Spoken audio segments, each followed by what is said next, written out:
Hey everyone, it's Brett here, bringing you a game of Starcraft 2. Very excited about Legacy of the Void, the latest expansion, the final expansion for Starcraft 2. Very exciting, and as you can see, I'm playing Protoss. Played Protoss since Wings of Liberty, actually, when the game first came out. I remember getting the midnight release of the game. Okay, bless me. And being super excited. I believe I got the midnight release at a GameStop near me. That's not an advertisement. And I'm playing against my opponent down here in the bottom left. It is Spooky. His name is just Spooky. He threw up a pylon, I was throwing up a gateway, and if we look at the production tab, it's pretty much the same exact thing because it's a mirror match. So the very beginning is going to be identical, pretty much. But as you can see, we were both going for a gas pretty soon after that. My gas is a little faster, but we won't judge Spooky for that. Our probes give a little high five as they pass each other, and his probe does scout a little bit earlier. He does see this gas, and he does end up taking my gas, which is not a good thing, but that's okay. Actually, it's really not okay. It's bad, especially in this situation, but I won't get into that. You'll see why. So he does end up taking a second gas pretty quickly there, suspiciously quickly. And right now, I'm a diamond player, top 50 diamond right now. I'm like 50 and 40 in terms of win-loss, so I'm at like a 1.25 win ratio, which is pretty good. I'll take it. Been having a lot of fun with the game. Feels just like 4 years ago when I was playing this game non-stop. But as you can see, our cybernetics cores are pretty similar. I do end up going for that quick zealot because I do want to take this assimilator out because I do want it. And as you can see, I put a little proxy pylon down here. You can take a couple guesses for what that is for. But in PvP lately, I feel like there's been a lot of cheese. You want to get that very early aggression, because the second you get that early aggression, you're going to be ahead of your opponent. And you want to be able to get ahead of your opponent before they can get ahead of you. So the whole thought process is, it's good to expand and everything over here and over here, but is it going to be worth it if all my probes are dead? So there's a lot of good ways that Toss has to just kill the other player's probes. Of course, an early mothership can stop that. Especially now, I'm starting to put my pylon right around here so that I can photon overcharge and cover my mineral line. It's a huge deal, actually. He does end up getting a zealot as well. As you can see, neither of us have taken an expansion yet. He does have something going over here, and you can see the Twilight Council about to finish, which in this case, you can assume that is DTs. I do have a second zealot out now, and if you look at my view, you can see I'm looking around. I got my Stargate finished. I want to start an Oracle. I don't have enough gas quite yet. He does have an Adept and a Zealot out, and that's what I see. Nowhere do I see this happening. Just put up the Dark Shrine. So if we go to my opponent and his point of view, he's going down here. He's going to try to kill the probe down here, which I believe he will. And it looks like he's going to throw down a Nexus here in a second. I'd end up throwing my Nexus just a couple seconds ago. Had my two Zealots at the ramp to stop any craziness. And just keep making probes. I'm starting my first Oracle, which is obviously a big deal. This is I need this to do a lot of damage, basically. So we are going to hope that will be the case. And so yeah, I've been playing a lot of Legacy of the Void. I've really been enjoying it. Some matchups are tough. Colossi are no longer any good, apparently. I've been playing PvZ, PvT, PvP, all of them. Colossi, not as good as those Disruptors, man. Those Disruptors can just kill so much. I was playing Archon mode with my cousin a few hours ago, and we went to Disruptors, and there's just some huge shots we got off, and it's like a Colossi can do a lot of damage, but it's more of a threat, and the Disruptor is a huge threat too, don't get me wrong, but the possibility for damage is huge. But the Oracle comes into the mineral line, and he starts picking off probes one by one, but he doesn't notice yet. He finally pulls his probes off the line, and let's see, the Oracle is now an Instructor. It has 13 kills. 13 kills is a huge number, and I just let it sit there and attack the Nexus. I'm not paying attention. But on the other side of the map, we have his DT coming up this ramp, and now up my main base ramp. This is obviously something to be concerned about. I have no idea this is coming. I still haven't scouted his DTs over here, but I do have my Oracle just sitting over here, not doing too much. He does have two DTs. He sent his one DT to the expansion. I still don't see it. Hopefully I will soon. We have two other DTs from him coming into the base, immediately going after this robotics facility, so I can't get that observer out, which means I have no detection to stop this. I put a gate just to try to block it off. I don't end up getting that little block off. Wouldn't really matter. I'm panicking at this point. But either way, you can see his 2 DTs are in the mineral line just hacking away at probes. I'm not happy about it. I put in a photon overcharge just to kind of scare him and say, hey, I do have an oracle here, buddy, you better back off. And because it can use revelation. This revelation is going to be a lifesaver if I can pull it off in the right spot. I need to see where he's attacking and launch this. So, as you can see, he's still not building any probes. He's just getting those DTs. He wants to end the game right now. He's saying, alright, I got the DTs in his base. He has no protection. But I do end up capturing 4 of those DTs, which is a huge deal. This has revelation, and so did that one. So I'm able to kill off a few of the DTs already.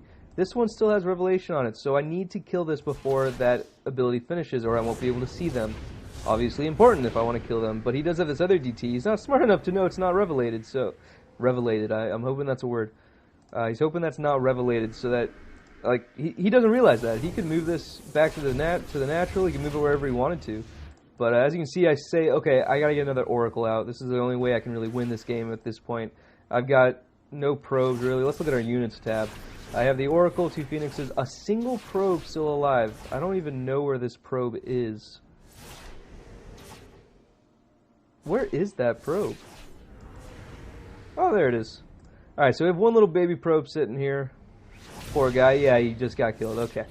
So he's got 17 probes, and I have none. I have 16 minerals. It's an awful spot, to say the least. I do get another revelation off. I'm able to catch both of these guys on there, kill one with the photon overcharge, and pick up and kill the other one. Now, he does have a zealot at no health in here, with an extra DT at my expansion. Obviously something to be concerned about. But if you come back here, I do have send the other oracle into the mineral line, and I just start hacking away at these probes once again, trying to even up the score. I do end up getting 5 already. 6, and I make sure to keep this guy on him. He's still got 20 energy left, which is a lot, but it goes by pretty quick.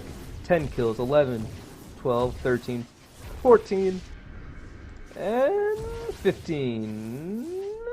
And that's it. He runs out of energy, but 15 is a lot. It's totally evening up the score, but then again, he does have another base, and I no longer do. So it's looking very grim at this point. He does have another DT back in my main base, hacking away at my Nexus. All I've got to my name is 16 minerals and some flying units, and a bunch of zealots, apparently. So I do end up using the ability once again over here to try to pick off more and more probes, because at this point, I know he doesn't have a ton of probes. I don't know how much resources he has. As you can see, he actually has a considerable amount of resources, actually, but I do have the flying, so it's going to be interesting what happens here. Now, if I were him at this point, I would probably make an Archon out of these DTs after I'm able to get rid of these Zealots, because I have 2 Phoenixes, which can't lift up the Archons, and these are going to be able to use that, but the Archon can attack flying units, and the DTs can't, so it'd be a no-brainer once you realize he's got, or I have the Revelation ability ready. He should definitely warp in, but he doesn't. He ends up taking this DT back to his main Nexus and starts hacking away at these Zealots. Unfortunately, I don't use this Revelation when I should. Definitely a bad move by me. Probably paying attention over here. I do have this still sitting here, but that's not doing anything. I still don't even know where that is. And as you can see, his DT is doing a ton of work on these Zealots. So he made the right decision, but now I would make it an Archon. So he doesn't do that yet, but I did cast another Revelation, and I did pick this guy off, which was a very big deal, to say the least, and we ended up killing that DT. Now he does still have another one, and another one after that, so he can still make that Archon, which would be a huge game changer, actually. I'm not sure if I'd be able to handle that.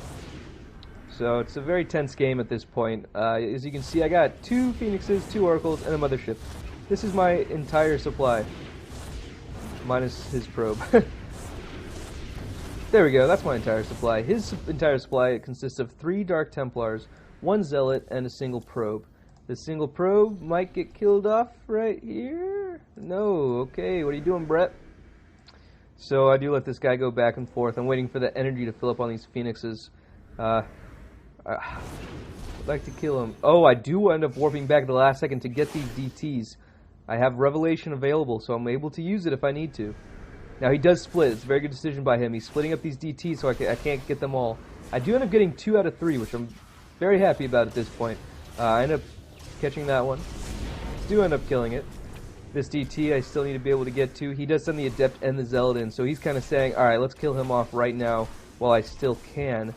And back at home, of course, he's just trying to save up enough gas to get one last DT in the roundup. He only has one gateway activated. These still aren't working, so I know he's not full of resources anymore. So it's kind of a balanced game in the sense that I have this ability left, which I do end up using, and I get the opportunity to take out this final DT if I'm able to pick him up. I just keep following. I end up saying, alright, let's just use the Oracle's ability to kill that off. Now back here you can see he did end up actually investing in 2 more probes instead of going for that final DT. Definitely a good move by him, but it's a desperate one to say the least. In the end, you can see I do have a few units still here available, and he's only got 3 probes. So I just tell myself I got to run back to his base, make sure that this is not powered by a pylon, and that he doesn't have some hidden nexus or something, and I lose the game by a lot. So I don't really know what's going on. I love that they added this tournament trophy next to your nexus now, even in like ranked games. It's not even a tournament, and he has this there, just as I do, and I just think that's really cool. Looks great. My comment on Legacy of the Void.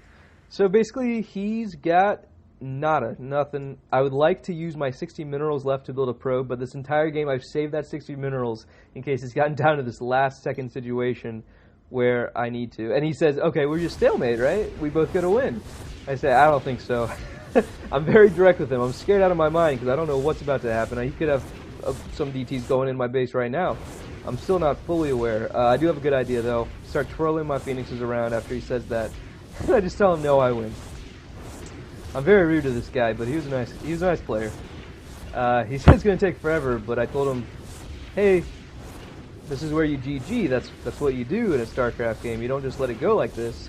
But I'm so rude. Yeah, this is just when you GG out instead of being a jerk and just sitting here while I kill you.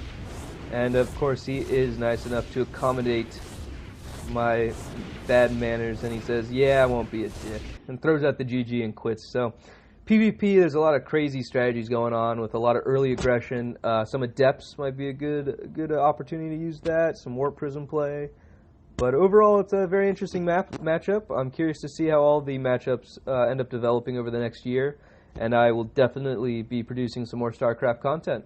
So you guys have a good day.